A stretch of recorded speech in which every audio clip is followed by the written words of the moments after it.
الرحیم۔ ابو تمیمہ طریق بن مجالد رحمہ اللہ روایت کرتے ہیں کہ میں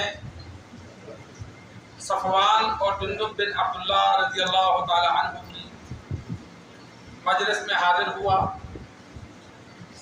وہ لوگوں کو نصیحت کر رہے تھے، تو لوگوں نے جندب بن عبداللہ رضی اللہ تعالی عنہ سے عرض کی کہ آپ صلی اللہ علیہ وسلم سے آپ نے کچھ سنا؟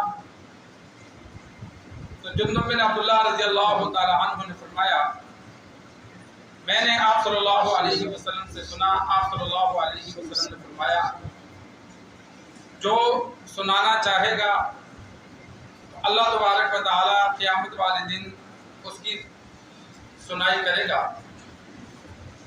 اور جو لوگوں پر سختی کرے گا اللہ تبارک و تعالی کل قیامت والے دن ان پر سختی کرے گا۔ لوگوں نے عرض کی کہ ہمیں کچھ نصیحت کیجیے۔ تو جندب بن عبداللہ رضی اللہ تعالی عنہ نے فرمایا، مرنے کے بعد انسان کی جو چیز سب سے پہلے خراب ہوتی ہے، سڑتی ہے، وہ انسان کا پیٹ ہے۔ تو جو طاقت رکھتا ہے کہ اس میں حرام نہ ڈالے تو وہ ایسا کرے،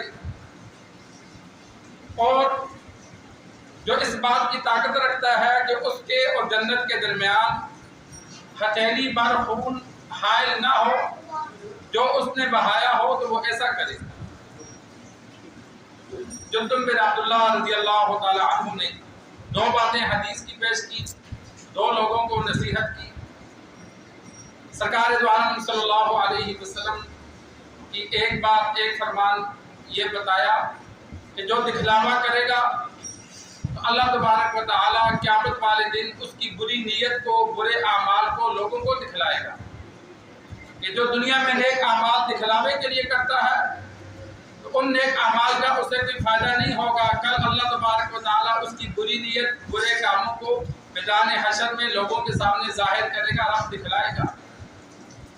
دوسرا، آپ صلی اللہ علیہ وسلم کا فرمان بیان کیا کہ جو لوگوں پر سختی کرتا ہے، حاکم بنا، قاضی بنا، سربراہ بنا کسی بھی ادارے کا، تو بے جان جو سختی کرتا ہے تو کل قیامت والے دن اللہ تبارک و تعالی اس پر سختی کرے گا۔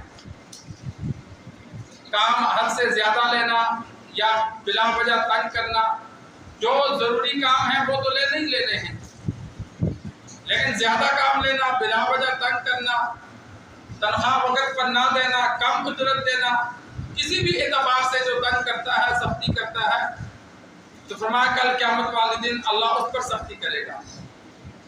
لوگوں نے عرض کی ہمیں نصیحت کیجیے، تو فرمایا حرام مت کھاؤ، کہ انسان پیٹ میں حرام ڈالتا ہے تو کل قیامت والے دن مرنے کے بعد سب سے پہلے یہ پیٹ ہی سڑے گا، خراب ہوگا۔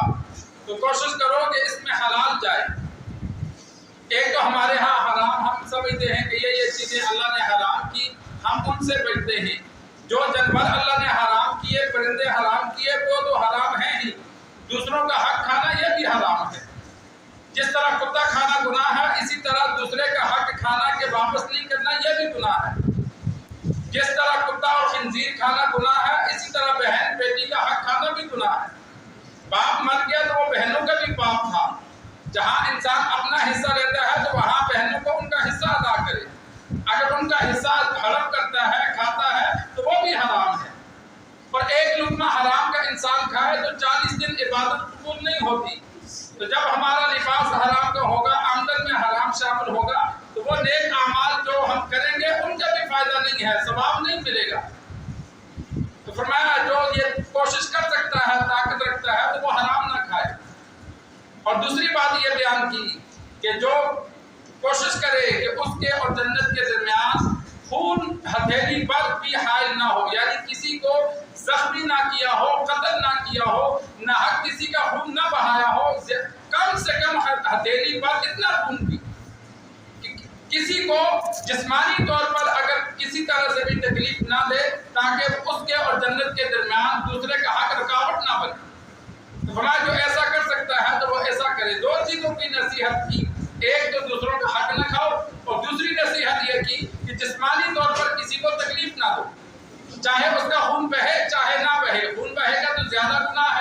جتنی زیادہ تکلیف ہوگی، سب سے زیادہ قتل کرے گا تو اور زیادہ گناہ ہے، ٹانگ بازو توڑے گا اس کا اتنا گناہ ہے، صرف مکہ ہاتھ مارے گا اس کا اتنا گناہ ہے۔ تو نہ مالی طور پر نہ جسمانی طور پر دوسروں کو تکلیف دو۔ یہ جندب رضی اللہ تعالی عنہ نے پھر ساتھ نصیحت فرمائی۔